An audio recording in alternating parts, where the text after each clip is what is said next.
يا بني سومالي أنا معني اسمي أنا جرير ما كدش سومالي كدش كي أنا ما سومالي كترتي سومالي أذو كترتي سومالي أي أوكي كاس أنا واحد جرير أنا وحواقنا قال قال هذا هو فنسنا هي قال هذا واقنا جرير أنا قال ما كدش سومالي كدش ولا wiilkii asad channelkiisa qaatay waa soo ogaanay wuuna la soo xiriiray channelku waa la soo celiyay maanta uu la soo hadlay wuuna soo diray isagoo waliba noo sheegay inuu seexan waayay hal habeen dhan inuu seexan waayay yacni uu waliba cabsi badan uu dareemayay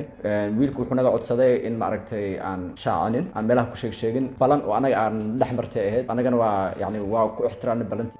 السلام عليكم وعن صاحبة شرفت له ما أنت وحن ربا إن نكهله موضوع كدوان موضوع يدي هوري أن هل كان وجهد لجري إن موضوع سأيه وحوي هي إن دد سوماليات وعادة كديك إن جبسدان يوتيوب أي سن لهن أو إليهن دد كله أو سوماليات إن صاحبيال إن سيدا أن ودقنا هي برت يوتيوب كأي واحد أي بحساء العاق أو أي سيسو دد كشقية إن waxaa jiro dad badan oo siyaabo kala duwan uga faa'iideysta YouTube-ka qaarkood ayaa soo geliya waxyaabo wanaag ah qaarkood ayaa soo geliya waxyaabo xumaan ah qaarkood ayaa soo geliya waxyaabo iska fani ah oo aan xumaan iyo wanaag midna aan ku tilmaami karin si walba ha ahaatee waxaa jira dad caado ka dhigta inay jabsadaan YouTube-ka arrimahaas ayaan rabaa maanta inaan dul istaago oo aan ka hadlo bal inta aan ka awoodo saaxiibayaal ma aha hal iyo labo iyo saddex inta YouTube ee la jabsaday aad ay u fara badan yihiin laakiin maanta waxaan rabaa si gooniya inaan uga hadlo arrin gabar walaasheena ah ku dhacday gabadhaas aad ayaad u wada garanaysaan waxaa lagu magacaabaa Queen Hafsa waxaan rajaynaynaa kulligiin inaad ka dharagsantihiin qisada iyo sheekada gabadhaas ma rabo inaan afaaraheedii arrimaheeda hore aan ka sii hadlo gabadhan laba jeer oo isku xigta oo waqti badan uusan u dhaxayn ayaa YouTube-keeda la jabsaday haddaba qaabkee loo jabsan karaa YouTube saaxiibayaal sida aad wada ogtihiin qaarkiin YouTube-ka aad ayuu amnigiisa u sugan yahay 90%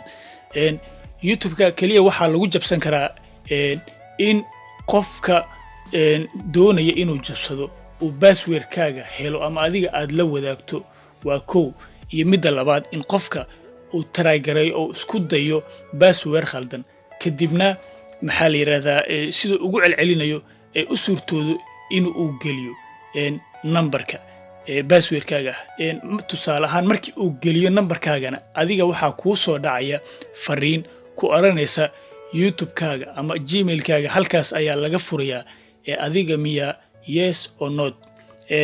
dhibaatada jirta ayaa waxay tahay dadka qaar ayagoo aanan waxba sii akhrin oo sii hubsan inay yes iska yiraahdaan kadibna sidaas YouTube-ka looga wareego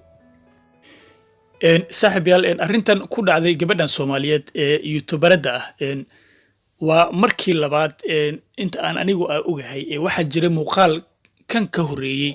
oo ay ku cadeynaysay in YouTube-keeda faragelin lagu sameeyo muuqaalo fara badanna laga tiray nasiib wanaag ay gaartay oo ay soo celisay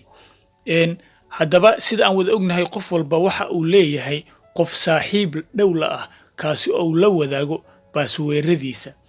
ama ha ahaadaan YouTube ama baraha bulshada ee kale sida Facebook haddaba gabadhan Soomaaliyeed aniga ahaan ayaa waxaan kula talin lahaa in password-keeda uu kali u ahaado ay kaligeed isticmaasho qofna aysan la wadaagin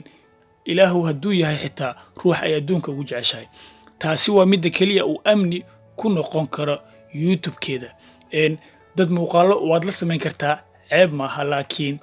waa password-kaaga inaad adigu kaliga aad haysato taas ayaa kula talin lahaa gabadhan Soomaaliyeed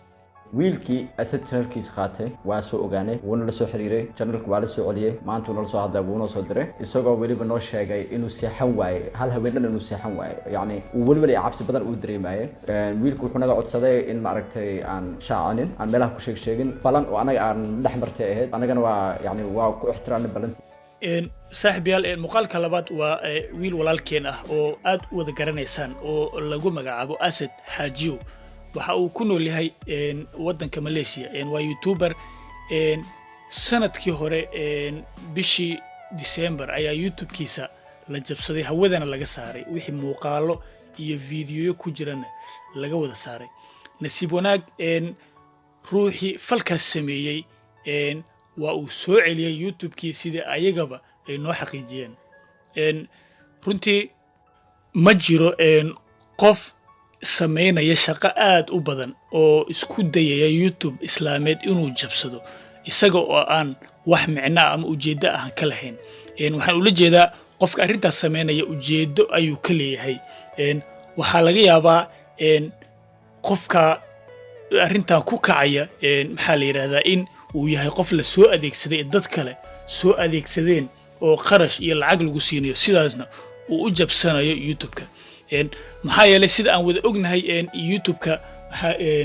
qofka markii uu jabsado waxa uu ku qasban yahay in muuqaaladii hore uu ka wada saaro magacii uu bedelo kadibna uu isticmaalo isaga maxaa la yidhaahdaa ku soo dadaalo oo wax walba oo youtube-ka shuruudo looga baahan yahay ku soo biiriyo kadibna sidaa ugu shaqaysto taasna waxa ay u eg tahay mid aanan suurtagal ka ahayn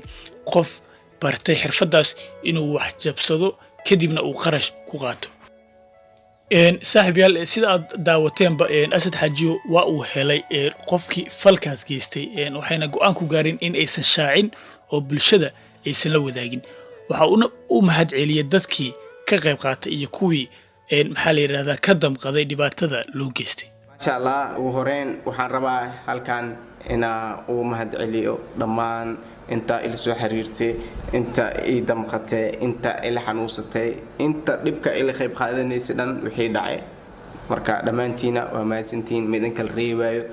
min kabiir ilaa saqiir maasha allah Soomaali weyn dhammaantiina waa idin jeclahay waana mahadsantiin waxay dareensiiseen jacayl ay qabtaan waxay dareensiiseen taageero ay heesaan waxay dareensiiseen inaa garbaheeg dhan idinka aad tihiin maasha allah ugu dambeyn saaxiib yaal waxaan kula talin lahaa qof walba oo isticmaala youtube-ka inuu taxadaro feejignaana oo muujiyo youtube-ka waa safe ilaa xad qof walbaba passwordkiisa ha ka adkaado hana xajisto qofna yuusan la wadaagin passwordkiisa waayo haddii aad qof aad jeceshahay amaba aad ku kalsoon tahay la wadaagto berrito suu noqon doono ma garanaysid